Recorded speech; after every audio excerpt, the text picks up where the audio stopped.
मायके का आंगन आज कुछ ज्यादा ही खामोश था। जहां कल तक उसकी हंसी गूंजती थी, आज वहीं सन्नाटा छाया था। माँ की आंखों में खुशी भी थी और नमी भी। अब तो तू पराई हो गई बिटिया, माँ ने मुस्कुराते हुए कहा। पर दिल के भीतर से टूटती हुई आवाज आई, कैसे हो जाएगी पराई। जब बारात चली तो डोली के साथ उसके बचपन के सारे किस्से भी रवाना हो गए। हर कदम पर यादें पीछे छूटती रही। वो पापा की डांट, माँ की ममता, भाई की शरारतें, सब। ससुराल का दरवाजा खुला। नई दुनिया, नए चेहरे, नई जिम्मेदारियां।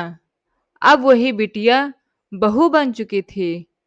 कभी डरते डरते बोलती थी, कभी मुस्कुराकर छुपा लेती थी अपने आंसू।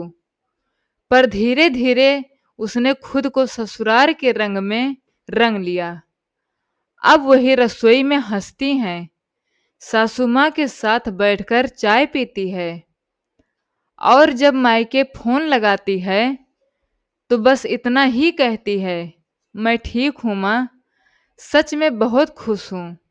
लेकिन माँ जानती है, हर ठीक हूँ के पीछे थोड़ा सा मायका आज भी धड़कता है। ससुराल में कुछ दिन बीते। हर चीज नई थी। लोग, रीत रिवाज, बातें।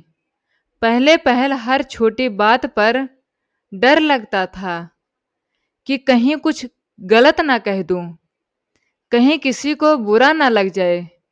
पर धीरे धीरे उस घर ने भी उसे अपनाना शुरू किया। सासू माँ ने एक दिन कहा, बिटिया अब तू हमारी अपनी लगती है। बस वही पल था जब उसके दिल में डर की जगह अपनापन आ गया। सुबह सुबह चाय बनाते हुए जब सासू माँ के लिए कप रखती तो उन्हें मुस्कुराते देख लगती, शायद अब मैं इस घर का हिस्सा बन गई हूँ। और शाम को जब पति ने कहा, घर तेरे आने से पूरा हुआ है, तो उसकी आंखों में वही चमक लौट आई जो वो मायके में महसूस करती थी। अब वो सिर्फ बहू नहीं थी, वो उस घर की लाडली बन चुकी थी। फिर एक दिन मायके फोन आया। माँ ने पूछा, कैसी है मेरी बिटिया। तो उसने मुस्कुरा कर कहा, माँ अब मैं सच में बहुत खुश हूँ। अब ससुराल भी अपना लगने लगा है। दिन गुजरते गए। अब वो घर में पूरी तरह रच बस गई थी। जहां पहले कदम रखते वक्त डर लगता था, अब वहीं उसके कदमों की आहट सुकून देती थी। एक दिन सासू माँ बीमार पड़ गई। बहू ने बिना कुछ कहे उनका पूरा ध्यान रखा, दवा से लेकर खाना तक। रात में जब सासू माँ को खांसी आई तो वो दौड़कर गई और पानी पिलाया। सासू माँ की आंखों में आंसू आ गए। धीरे से बोली, बिटिया तू तो मेरी अपनी बेटी निकली। बस वही पल था जब दोनों के बीच का रिश्ता सास बहू से माँ बेटी बन गया।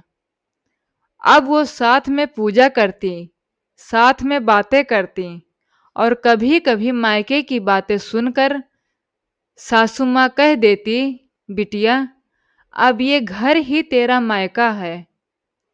बहू मुस्कुरा देती, क्योंकि अब उसे समझ आ चुका था, रिश्ते खून से नहीं दिल से बनते हैं। हर बहू में एक बेटी होती है, बस जरूरत है उसे अपनाने की।